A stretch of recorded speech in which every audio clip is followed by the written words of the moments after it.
बिस्मिल्लाहिर्रहमानिर्रहीम। प्यारे स्टूडेंट, आज का जो हमारा टॉपिक है गैसेस के चैप्टर से रिलेटेड है, वो है एवोगैड्रोस लॉ।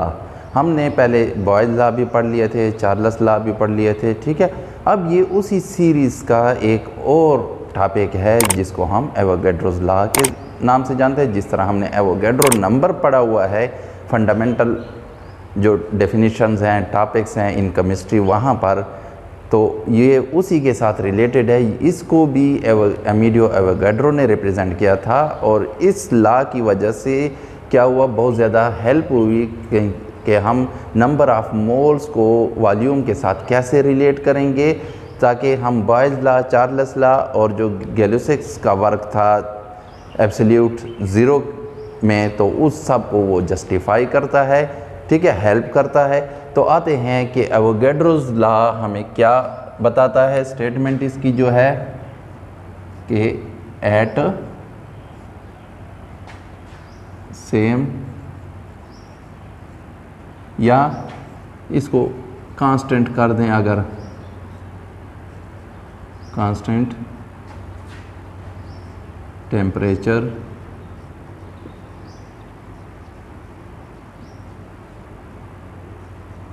एंड प्रेशर, ठीक है,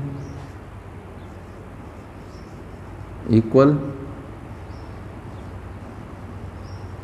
वॉल्यूम ऑफ ऑल गैसेस, जितनी भी गैसेस हैं, ठीक है, वो सारे have same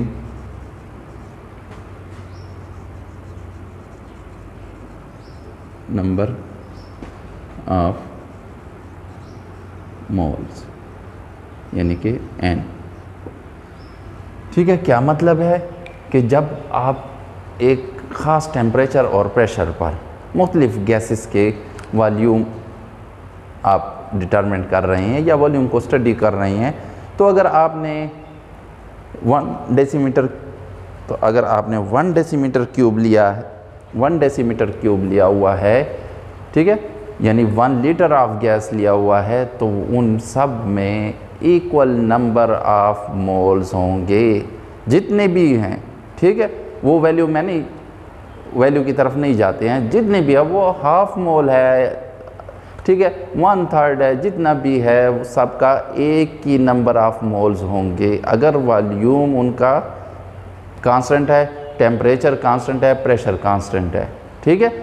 3 चीज़ें हैं कांस्टेंट आपने सब गैसेस के लिए रखनी है, टेम्परेचर, प्रेशर, ठीक है। एक तो ये हो गई, ये तो एक्सटर्नल कंडीशंस है। और जो आपने गैसेस लिए अगर उनके वॉल्यूम भी सेम लिए हैं, वो भी कांस्टेंट है उस एक्सपेरिमेंट के लिए, तो फिर क्या है, तो फिर आपके नंबर ऑफ मोल्स तमाम गैसेस के इक्वल हैं। जब वॉल्यूम इक्वल है तो number of moles of gases भी इक्वल हैं।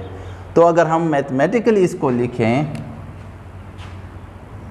तो V is directly proportion to number of moles, ठीक है। अब इस लॉ की ज़रूरत क्यों पेश आई, ठीक है।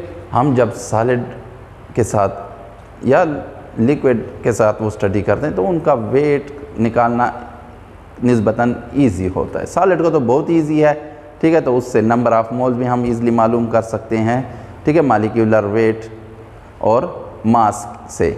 और अगर आपने गैसेस के साथ वो एक्सपेरिमेंट करनी है, स्टडीज़ करनी है, तो वहाँ पर फिर आपके लिए नंबर ऑफ़ मोल्स निकालना मुश्किल हो जाता है, क्योंकि वेट उनका करना मुश्किल होता है, ठीक है। तो वहाँ पर फिर हम ये वाला कंसेप्ट वॉल्यूम से नंबर ऑफ़ मोल्स निकालते हैं। मोलर वॉल्यूम आगे एक टर्म आएगा, ठीक है, तो उसको यूज़ करके हम नंबर ऑफ़ मोल जो आपके पास वॉल्यूम गैस का देगा, तो मोलर वॉल्यूम की हेल्प से हम क्या निकाल लेंगे, number of moles of that gas निकाल लेंगे, ठीक है। तो आते हैं हम, ठीक है, तो V is directly proportion to N और V is equal to Kn। अब K जो है वो प्रोपोर्शनलिटी कांस्टेंट है, जिस तरह हम बॉयल्स लॉ और चार्ल्स लॉ में इस्तेमाल करते थे, बिल्कुल वही चीज़ है, ठीक है। तो अगर हम दूसरी डेफिनेशन करें अगर हम एक गैस के लिए स्पेसिफाई कर लें, ठीक है, तो यानी उसका वॉल्यूम और टेम्परेचर और नंबर ऑफ मोल्स में क्या रिलेशन है at constant temperature and pressure. मैं ये लिख देता हूँ, at constant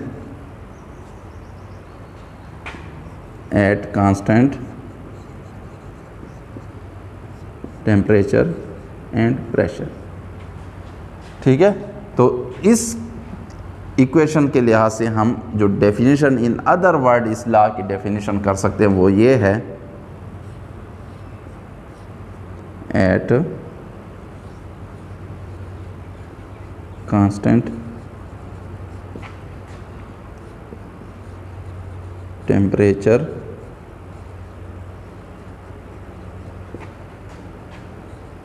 and pressure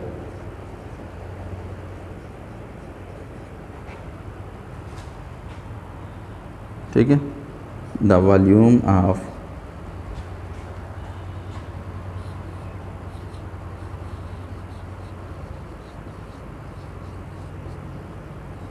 a gas is directly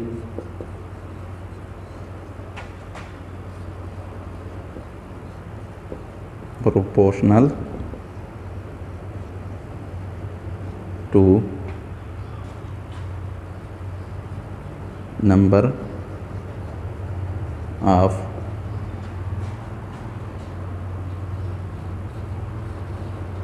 moles of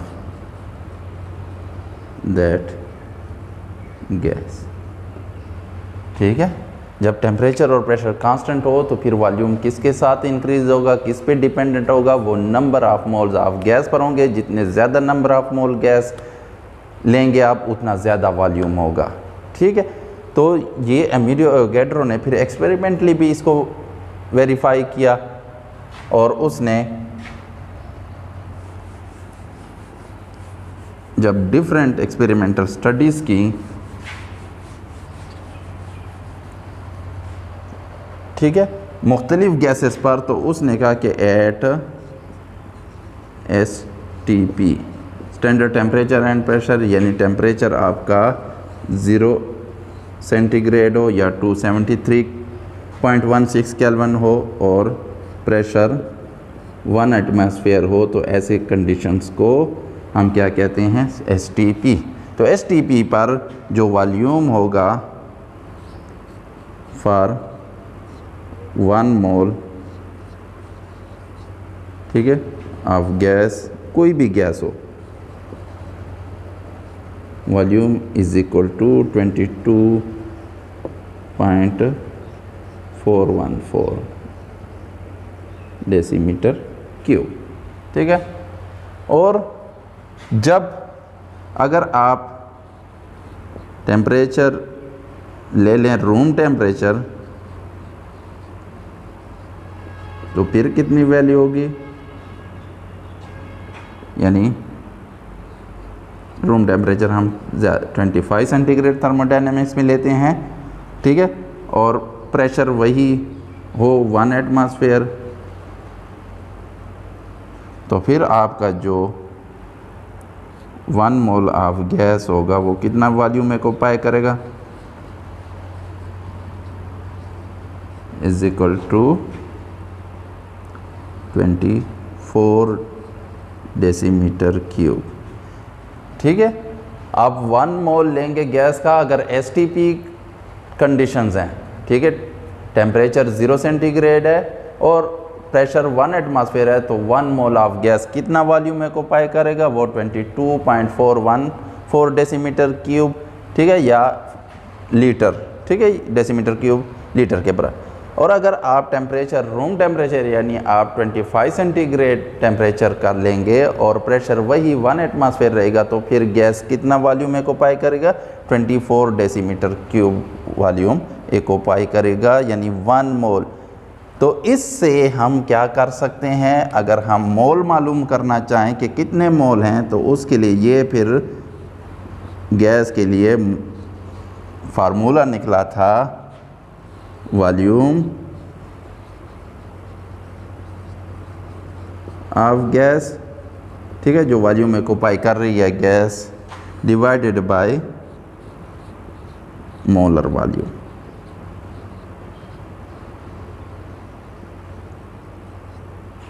ठीक है, दोनों डेसीमीटर क्यूब में लेंगे। अब मोलर वॉल्यूम क्या है? मोलर वॉल्यूम या इसको हम कहते हैं अगर आप रूम टेम्परेचर पर एक्सपेरिमेंट कर रहे हैं, या फिर हम इसको कहते हैं, ठीक है। अब कोर्स में ज़्यादातर जो एक्सपेरिमेंट है वो एसटीपी पर उन्होंने प्रॉब्लम दिए हुए हैं, तो आप क्या करेंगे, ये वाली वैल्यू यूज़ करेंगे मोलर वॉल्यूम। अब जितना वॉल्यूम गैस का है उसको डिवाइड करेंगे मोलर वॉल्यूम पे, तो आपके पास आंसर आ जाएगा कि कितने number of moles of that gas present हैं उस वॉल्यूम में। ठीक है, तो अब इजी होगा, फिर आप उससे नंबर ऑफ मोल से क्या मालूम कर सकते हैं, वेट भी मालूम कर सकते हैं। ठीक है, उससे आप मालिक्यूलर वेट भी अगर निकाल सकते हैं, अगर वेट फिर आपको मालूम है तो ये मुख्तलिफ हम इसके एप्लीकेशन फिर पढ़ लेते हैं। ठीक है, तो ये हो गया हमारा एवोगैड्रोस लॉ, क्योंकि आगे हम पढ़ेंगे आइडियल गैस इक्वेशन। ठीक है, तो उसमें ये चीज़ें इस्तेमाल होंगी, तो इसलिए हमने इसको डिस्कस कर दिया ताकि वहाँ पर फिर आपको इजी हो समझने में, आइडियल गैस इक्वेशन को समझने में, या जनरल गैस इक्वेशन भी हम उसे कहते हैं। तो ये हो गया हमारा एवोगैड्रोस लॉ। कोई भी कन्फ्यूजन हो तो आप पूछ सकते हैं। वीडियो को देखने के बाद चैनल को सब्सक्राइब करें, लाइक करें और बेल के आइकन को ज़रूर दबाएं।